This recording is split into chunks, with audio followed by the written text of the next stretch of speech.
حضرت علی کے زمانے میں رضی اللہ تعالی عنہ خارجی فتنہ اٹھا تھا.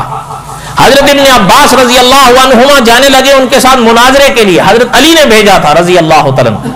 جب جانے لگے تو آپ یقین فرمائیں کہ باب مدینۃ العلم حضرت علی رضی اللہ تعالی نے فرمایا کہ ابن عباس خارجیوں سے مناظرہ کرنے جا رہے ہو, ایک بات سنو, جب وہاں جاؤ گے وہ سب سے پہلے آپ سے قرآن قرآن قرآن قرآن کریں گے. فرمایا قرآن سے دلیل پیش نہیں کرنا. یہ حضرت علی کا فرمان سنا رہا ہوں, تفسیر مکی پڑھ رہا ہوں. حضرت ابن عباس رضی اللہ عنہما نے حضرت علی رضی اللہ عنہ کا فرمان سنایا کہ باب مدینۃ العلم فرما رہے ہیں, وہاں جاؤ گے وہ قرآن قرآن ہی کریں گے, قرآن سے دلیل پیش نہیں کرنا. فرمایا حضرت پھر فرمایا حدیث ہے نبویہ سے پیش کرنا.